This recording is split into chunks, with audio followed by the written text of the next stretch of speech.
This virus is not a respecter of person. Doesn't matter about your age, your race, your color, your socioeconomic status.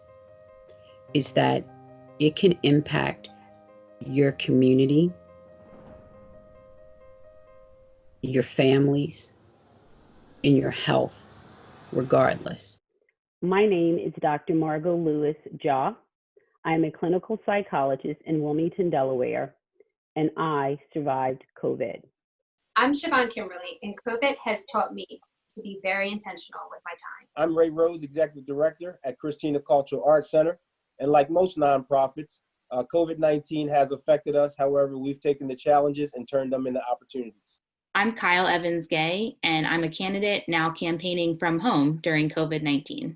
My name is Nichelle Hines, and I am a nurse. COVID came about and just has changed my life as it has done for so many in my profession. I think there's going to be a lot. I think society is changed. You can't undo the fear that we all have now. The craziness of a pandemic that we are living through is such a distraction that it's very hard to create a new normal. You know, to continue to just go about your day knowing that there are people dying is very hard.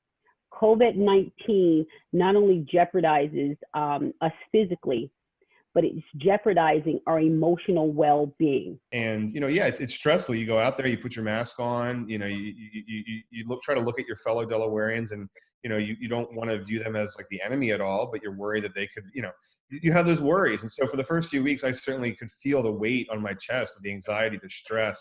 So I actually, full disclosure, had been pretty sick at the beginning of this with what my doctor thought actually was the virus. I didn't end up getting tested because I know that when this happened at the end of March. Tests were really scarce, and they really weren't testing anyone under the age of 50 who didn't have underlying health conditions. So I didn't end up getting tested, but I was pretty sick for a while there with a horrible cough and just like exhaustion and muscle aches. And so I was in bed for a good, basically 2 weeks straight. The big question is, would you change your profession now? Has COVID made you change?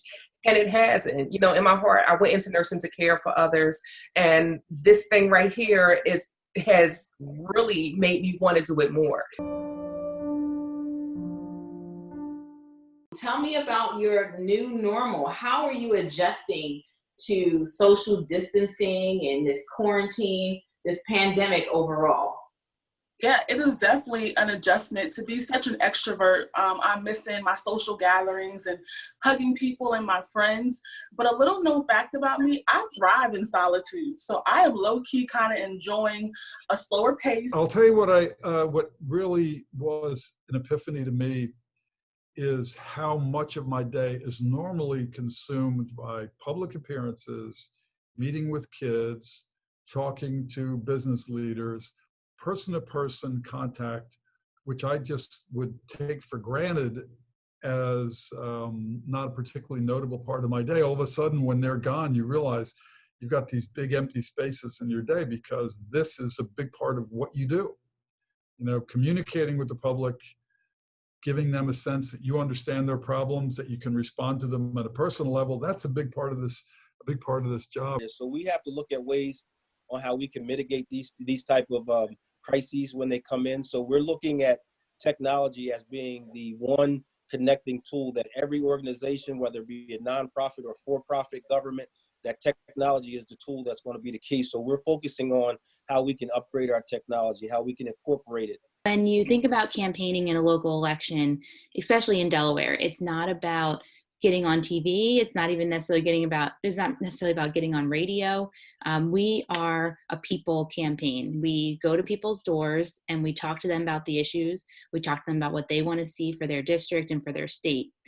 But when COVID comes around and it's no longer safe for volunteers or for voters to talk to each other one-on-one, you find yourself thinking, well, how do I translate talking to voters face to face to virtually talking to voters. And so what we've done is moved everything virtual. As a father, as a husband, as an attorney, as a senator, it's different. I try to keep it all in perspective that any change to my schedule, any change to my experience day to day is nothing compared to those families who have had to go through infections, and especially for those families who've had to say goodbye to loved ones without actually seeing them. For the first 3 weeks, I was working 90+ hour weeks, making less than minimum wage as an owner, just to stay open. So I work at a hotel in Wilmington, and we obviously have postponed a lot of our March, April, and May weddings. I know it's really tough for business owners. We're all in the same boat, but we have different storms right now. You know, some business owners were struggling even before this hit, and it's really putting them into dire straits, really. So what keeps me sane is working on my business. I was able to pivot my business to more online at firstandlittle.com. And then also we do virtual one-on-one shopping appointments now. The fashion industry as a whole is taking a hit, right? Because we're not out in the retailers and we're not shopping the way that we normally were, except for online. But it's really going to have us focused more on what we already have and utilizing those pieces. And that's what Her Chaos Girl was always from the start about. It was really styling you out of the outfits and the items that you have in your existing wardrobe. Well, let's start with the lower tier of how it's impacted me personally. You see this hair? Every Sunday, I used to get my hair blown out. Yeah. And every 6 weeks, I would get the gray covered. Yeah. So obviously, I'm not getting my hair blown out. I'm going natural, which is, today a little bit messy. And I'm going gray. So there's that. So on a very, kind of low level aspect of how it's impacted me, the beauty routine has been disrupted.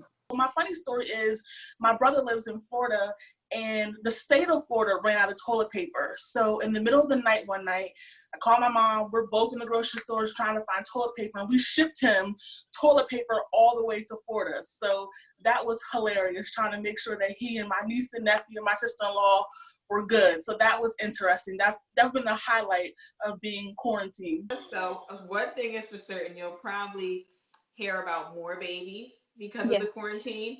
Yep. And more divorces. More divorces too. Husbands and wives like, I can't take them anymore. Yep. So much it. time together. Yep. Yeah. I just got off a chat with a friend of mine, or a coworker, and she's like, this is a test to my relationship. She's like, we're engaged right now, but we've never spent this much time together. I'm like, I'm single. I don't know what to tell you. Well, all I can say is God bless technology. I'm so grateful for things like Zoom, and for, FaceTime and all of that. And it's funny how we've all sort of had to become like our own technology resource. Have a newborn baby, everybody wants to see this newborn baby. So what I've been doing basically a virtual baby book for him, where we call them fence visits. People come over to our backyard, which is fenced in, and we can kind of control how close up the baby is and push him back, move him back. So we've been doing fence visits. So I've been capturing his aunts and uncles and our friends that come over. I capture pictures with all of them. You can see them on my Instagram. And it's just really cute because it's a way to have connection. Sometimes we actually bring people in the backyard, stay 6 feet apart, and have a little glass of wine too. And just coming off of having a new baby, it's nice to have a little glass of wine every now and then with your friends and your family. I look at this from the perspective that I think this whole thing is here to teach us something. I think it's divine order, that we are required to be still. Tell us the big takeaway from this pandemic, Mayor. You mentioned earlier you are always in communication with the governor and even your constituents or the council members as well. So tell us the big takeaway. The takeaway for me is going to be a reset of our values, a reset of our priorities. Even though I feel like I'm, getting fully acclimated, I'm not going to sit here and act like it was easy. I'm not going to sit here and act like it's going to be easy going forward. but it's manageable. But then when you think of the alternatives, we've seen how many lives were lost to this. That puts it in perspective, and that makes me go, you know what? I'm gonna just binge some Netflix then. Fortunately enough, my company, we have already had work from home policies and procedures in place. It just wasn't every day. So the fact that it's now every day, every meeting is being done virtually. The check-ins are being done virtually. So it's just a new way of doing things. But I think with the type of work that I do, it's going to set a new precedence in terms of the amount of time that they allow us to work from home, which is good. But with the amount of time that we've already been home, I think we'll be ready to be in the office more. I think social distancing is going to happen forever. I think that we are going to be more cognizant of where our hands are and how clean surfaces are forever. And so I do hope that COVID kind of shines a light on what we're asking families to do as far as being everything at once and learning how we can be flexible without sacrificing. It really has brought us to our knees, and we need to be patient and cooperative and communal in how we try to recover from this, and just understand it's going to take a long time, and things are going to be different, and we need to try to stay centered and balanced and compassionate as we go through that process. It's the only way we're going to be able to get out of this as smoothly as we can.